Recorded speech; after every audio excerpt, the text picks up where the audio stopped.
సికాచి కంపెనీలో మా బావగారు ఒక 25 సంవత్సరాల నుంచి పనిచేస్తున్నారు. ఆయన ఫస్ట్ స్టార్టింగ్ కంపెనీ పెట్టినప్పటి నుంచి వర్క్ చేస్తున్నారు. అదే కంపెనీలో డిఎం ప్లాంట్ ఆపరేటర్. ఆహ్, ఇక్కడ ఏం జరిగింది, బ్లాస్ట్ అయిన తర్వాత జనాల్ని ఏం చేశారంటే అసలు పట్టించుకోలేదండి. మెయిన్ నాకు అది అదొక్కటి చాలా బాధేసింది. హాస్పిటల్స్‌లో కూడా సరిగ్గా ట్రీట్మెంట్ ఇవ్వలేదని నా మనసుకి అనిపిచ్చింది. దానివల్ల కొద్దిగా మా బావగారైతే చనిపోవడం జరిగిందని నా మనసుకి అనిపిచ్చింది. ఆ ట్రీట్మెంట్ కూడా ప్రభుత్వం నుంచి రెస్పాండ్ కరెక్ట్‌గా ఉండి, అంతా కరెక్ట్‌గా ఉండింటే మెయిన్ హాస్పిటల్స్ అన్నీ ఉన్నాయి. అన్ని చోట్లకి పంపించుండొచ్చు, చేసుండొచ్చు, ప్రతి ఒక్కటి జరిగిండొచ్చు. ఏది జరిగినా ఈరోజు మనిషి లేడు.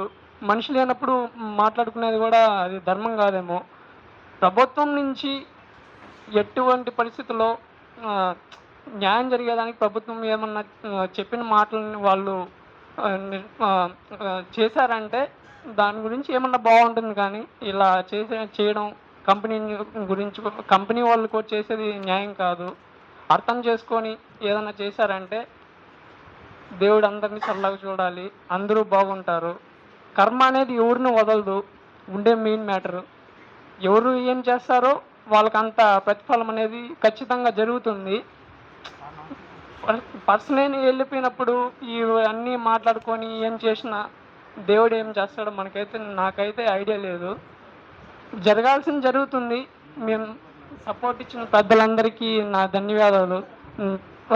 ఇంత సపోర్ట్ మాకు అందిస్తున్నందువల్ల మేము మా వంతు సాయం ఎప్పుడు పిలిచినా మా వల్ల అయిన పని మేము చేయడానికి మా మా నుంచి ఏమన్నా మాట్లాడాలన్నా, ఏమన్నా చేయమన్నా మేము చేయడానికి అందరూ సపోర్ట్‌గా ఉన్నాం.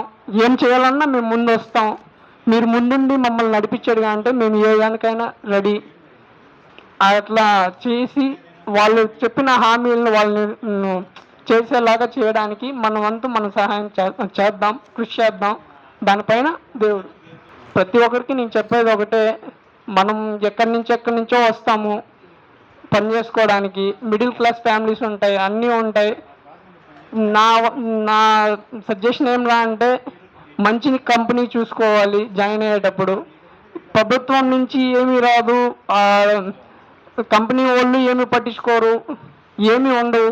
మనం జాయిన్ అయ్యేటప్పుడు మంచి కంపెనీని చూసుకొని, మంచి ఇది చూసుకొని మనం జాయిన్ అయ్యేది మన వంతు బాధ్యతగా మనం తీసుకోవాలి.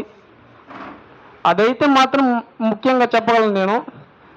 ఎవరిని అనేదానికి ఇప్పుడు లేదు. మనం సీఎం సార్ని కూడా మాట్లాడడానికి ఏం లేదు. వాళ్ళు చెప్తారు, హామీలు ఇస్తారు అంతే. ఆ హామీ ఇచ్చిన తర్వాత వాళ్ళు నెరవేర్చుతారు, నెరవేర్చకుండా పోతారు. వాళ్ళ ఇష్టం అది. అలా అయిపోయింది ఈ సమాజం. కాబట్టి మనం ఎవరిని ఏం మాట్లాడడానికి లేదు. మన వంతు కృషి చేద్దాం. దాని తర్వాత ఏం జరుగుతుందో ఇంకా పెద్దవాళ్ళ నిర్ణయం. ఈ ఇచ్చిన దానికి, ఈ మాటలు మాట్లాడడానికి నాకు ఛాన్స్ ఇచ్చిన దానికి చాలా ధన్యవాదాలు.